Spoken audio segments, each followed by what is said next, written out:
Hello and welcome to Crackin' Crime. I'm your host, Jamie Tilson.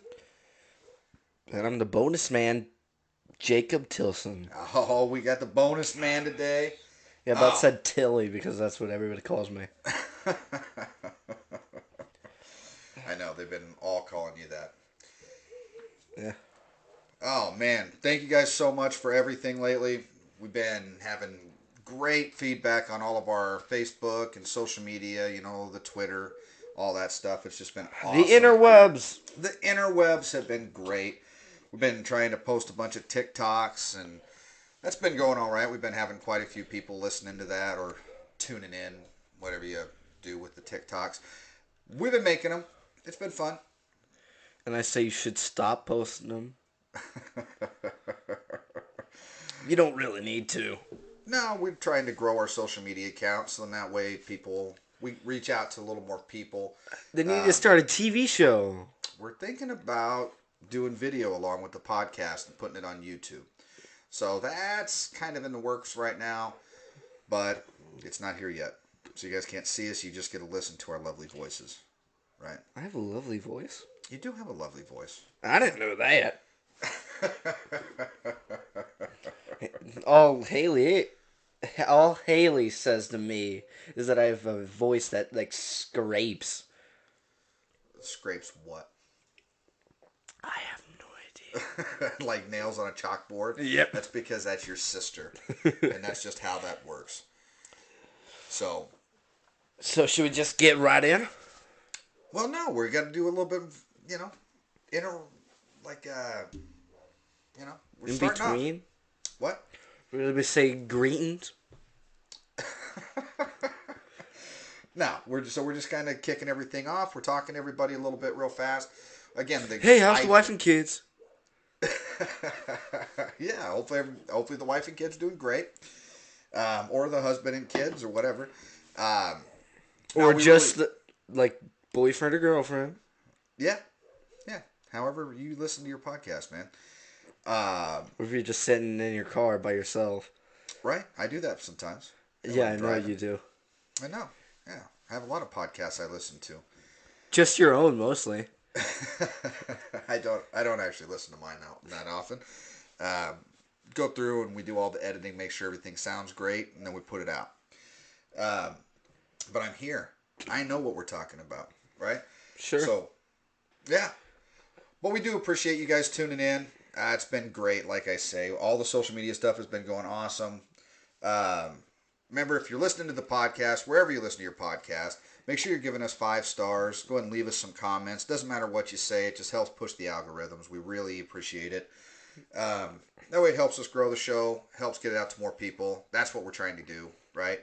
Because we're telling you guys great stories. You guys like the stories. We like the stories. We're having fun with it, right? So go out there, make sure you're giving us 5 stars.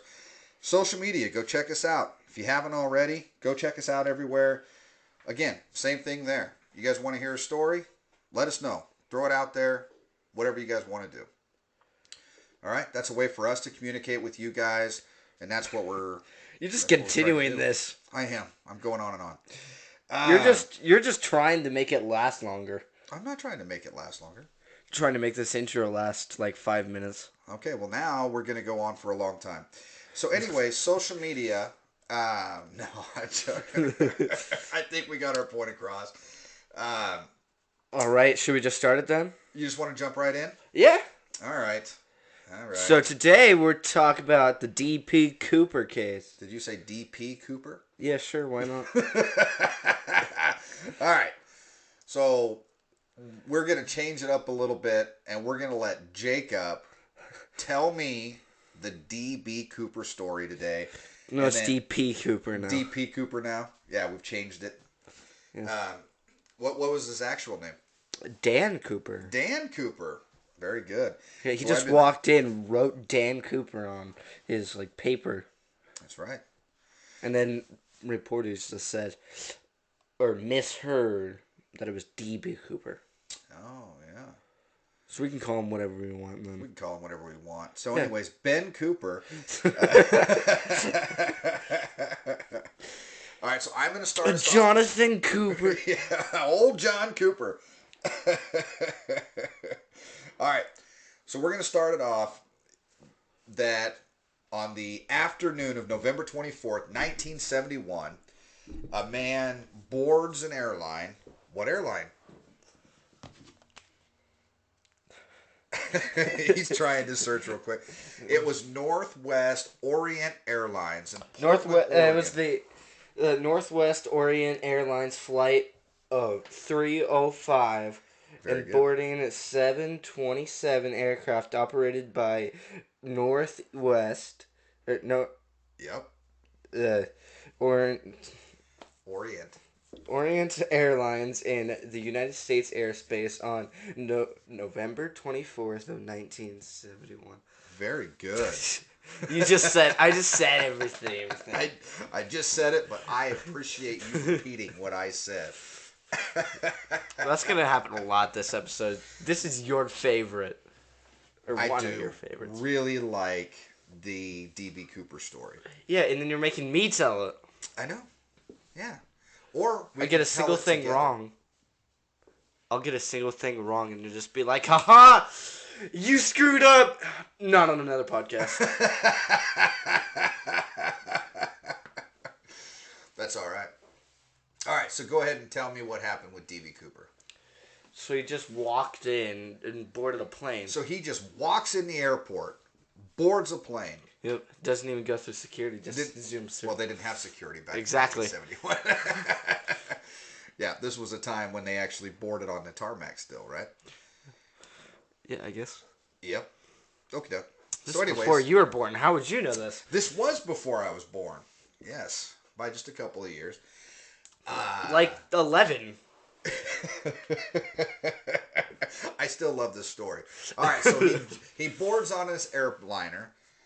Airliner? Airplane? Is that better? Does that make it? Yeah. Okay, so he That boards just an sounds airplane. like makeup liner. What's that called? I don't know. All right, so he's on the airplane. What happens? So he has a suitcase with him. And then he gives one of the flight attendants a note. And she doesn't read it. He actually says to her, go read the note. And then she finally reads it. And it says, I've got a bomb on this plane. So then they just, one goes to the cockpit and the other sits with him. Okay. Yeah. And that was our story. Yeah, that's basically it. All right, thanks for tuning in. See you guys next time. Okay, so then what happens? So then, what happens? Who knows at this point?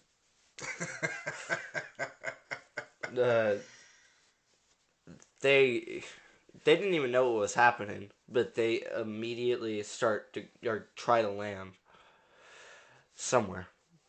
Okay.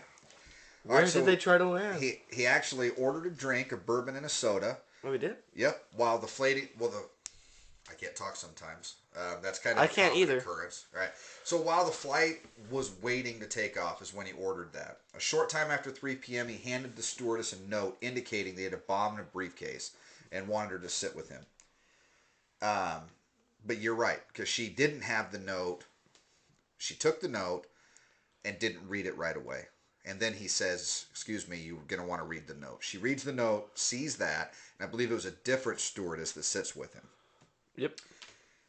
Yes. I just remembered what you told me on like Thursday.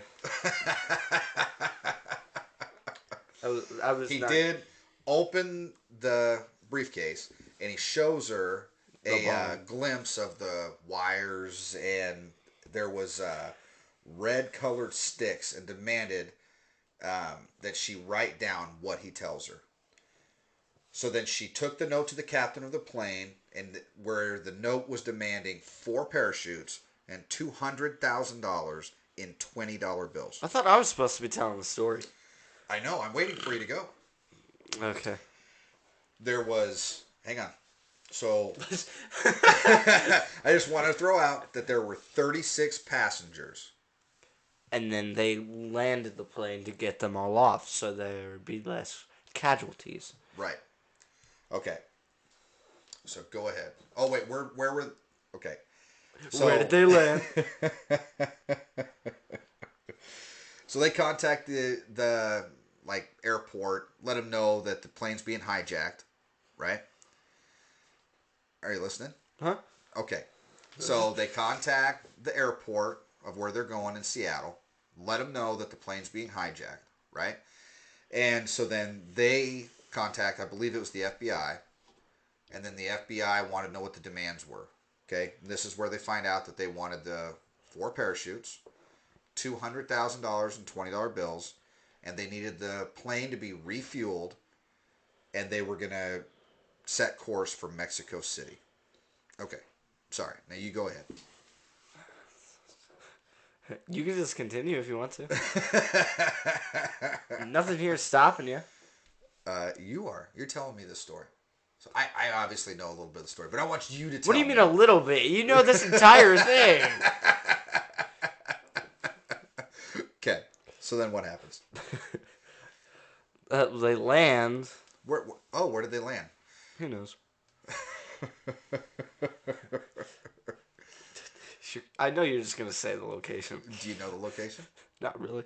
Okay, they landed in Seattle. And then they got off the passenger. They just walked right off that passenger. They were like, we're done here. Yeah. Yeah, I forgot the S, so I tried to add it a little too So late. they let all of the passengers off of the plane. Yeah. They just kept the flight crew on the plane. Yes. Okay, very good. Very, very good. What, Dracula's in here with me now? Oh my goodness. That's craziness. All right, go on. All right, so what happens? Well, then they start flying again, and he says to go at some speed that was barely keeping him in the air, Right. and pretty low altitude, and he says to take the landing gear out. Right. So the landing gear's down. Yeah. Yep. And then on those planes, back in those days, because again, you loaded on the tarmac, right? There was a like a ladder that came down out of the back of the plane, right? So then he tells them to open that, and they said that they can't do that combination of things, but he tells them to anyway. Do you want this place to blow up? Exactly. That's exactly what he was threatening. So they were like, no, we really don't want that to happen. Like, I enjoy flying this airplane and, you know, having my job. I don't really want to, you know, have this thing blown up. So I think we'll just do what he says at this point. Only a planes will blow up. People will be fine. Well, if they have their parachute.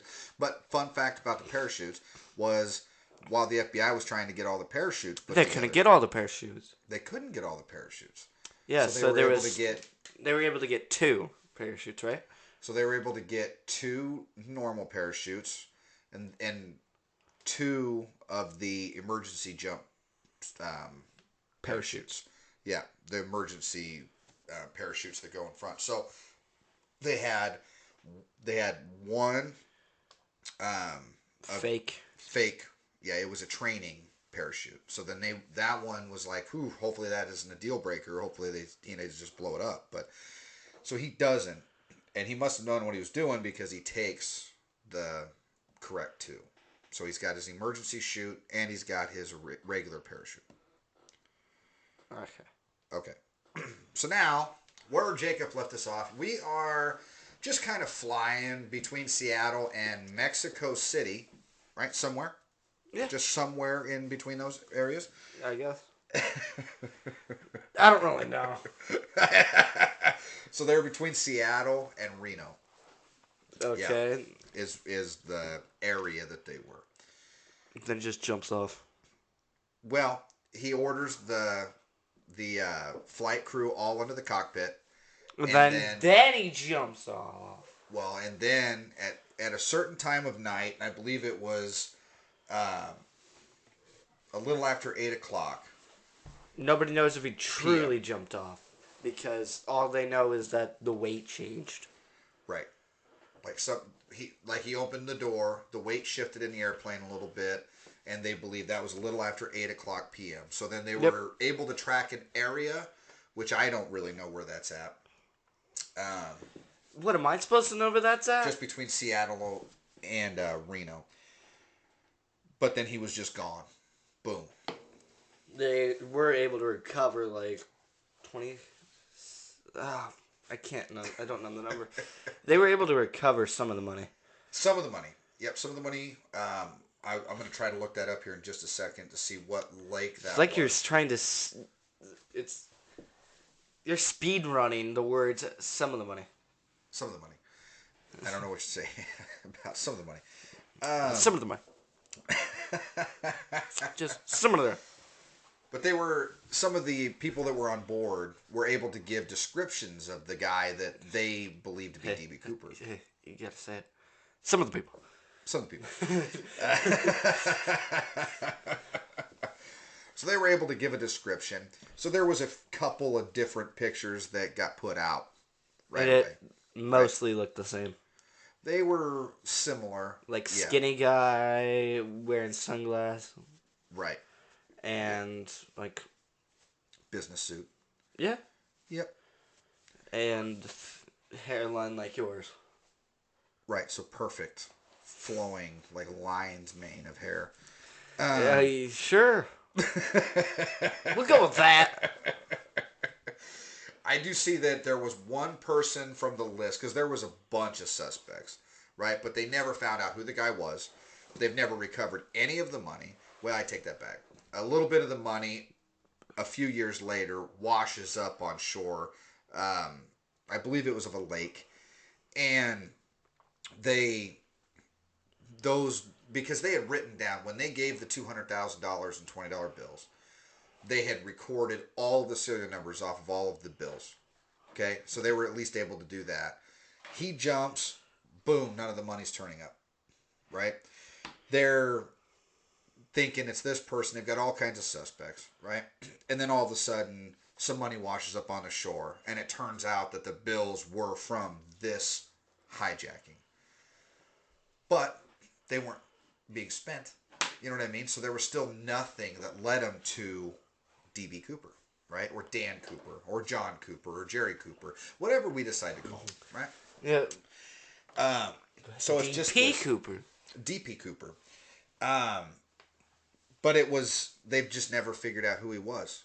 He's never spent the $200,000. It's kind of become huge folklore at this point. Like, this is just a crazy, crazy scenario that took place, right? And there's been some suspects. Can you imagine people just around a campfire just telling the story? And he was never seen again. And then, boom, he was seen right then. He just walks out of the woods like, yeah, I'm DB. You guys talking about me? He'd actually say Dan, wouldn't he? He would probably say Johnny. Yeah, I don't think the DB is even remotely correct. I think his name was John. He wrote down Dan. I know, but I mean, what, are you giving your real name? Yeah.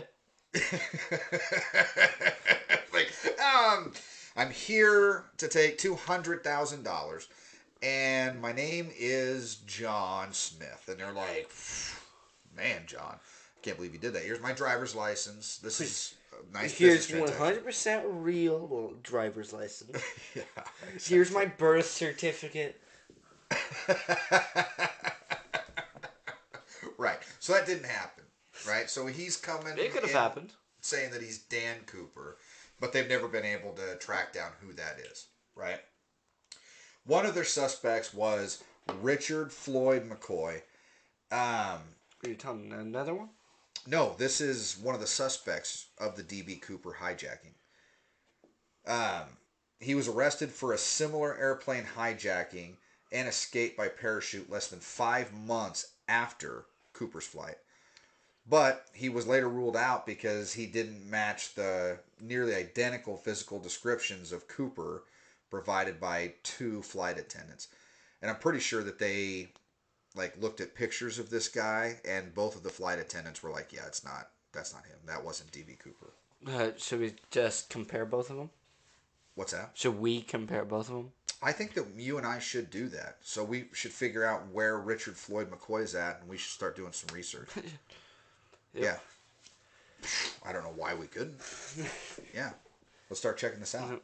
We should just like Google two pictures of both of them. Right. Well, we could do all that. I mean, that's a lot of work. We're already into this thing, you know, like, oh, man. So the parachute that he had was just like a military-style parachute, is what they were able to put on the airplane. So he wasn't able to steer the parachute. It's like a lot of parachutes you see in TV, and that's movies. The movies. That's GTA 5. That's the extent of my knowledge ever, because I will never be jumping out of an airplane, especially strapped to a parachute. That is the scariest thing in the world to me. Can't even believe that's a thing. But the parachute that he had was like a military style. So it was just jump, it deploys, you don't steer it. It's just, it slows you down. Okay. Yeah, and then he was over a wooded area at night, and then it was really cold that night too, I believe. It was like, so anyways, it's crazy. Yeah, it's a crazy story. It's major folklore. It's pretty cool. There's been other people that have popped out of the woodwork and said that they're DB Cooper. Or said they're like DB Cooper's daughter. Right. Yeah. But they've never been able to actually see if they are or not. Right. So one of these days, this 200 grand is going to turn up somewhere. You know what I mean? It's got to be sitting somewhere. No. No, you don't think so? Yeah. Yeah, it's just back in the banking system already. Yeah. Under a new identity. Under a new identity. There's little mustaches on all the little $20 bills. They're like, what? We're not the DB Cooper money. What are you talking about? We totally don't know his location. Didn't brainwash us. I don't know what you're talking about. We don't even know who he is. Yeah, I've never seen that guy before, ever. There's a bunch of really good documentaries out there about it too. I mean, it's a good story. You need to get even more hobbies then if you're watching so many documentaries. It says that there was more than 800 suspects, all eliminated, but 24 Can I go were tell the my only. dog Yeah, to so they shut eliminated all except for about 24, which is a great point to bring up. Do you know how many is in a dozen? Sure. Okay, let's talk like donuts, power rings. 12 donuts. Very good. All right, so if we're talking 24, let's go math whiz. I got this. 24. That sounds 24. All right, we're good to go. No, it's 25. I don't know what you're talking about. Yes, 24. Very good. Oh, man, very good. All right. I even did the calculations as you were saying it, and then you all like put the pressure on me. And then you just continued, and you were like, all right, so let's talk. How many are in a dozen? It's like, you said 24. I'm like, oh, it's 24. And then you were just like, all right, so how much is in a dozen? Oh, man. All right. Well, we could go through like a bunch of the people, but again, nobody was ever convicted. There's a bunch of different people that they investigated into, but they've all been cleared. The investigation has completely been closed at this point, so... Well, yeah, it's been like 50 years. I know, it's been a long time. Yeah, it's too bad that they never found him. Too bad.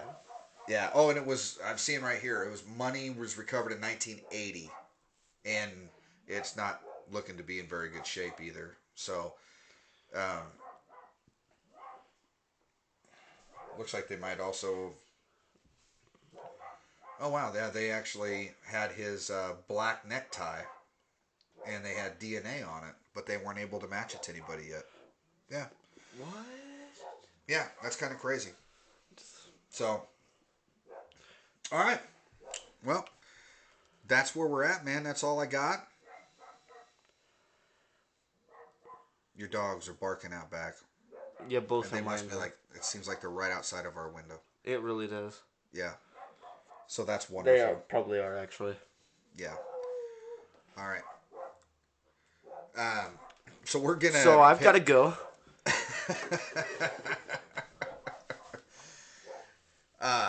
Thank you guys for tuning into the podcast, and we're gonna go take care of these dogs.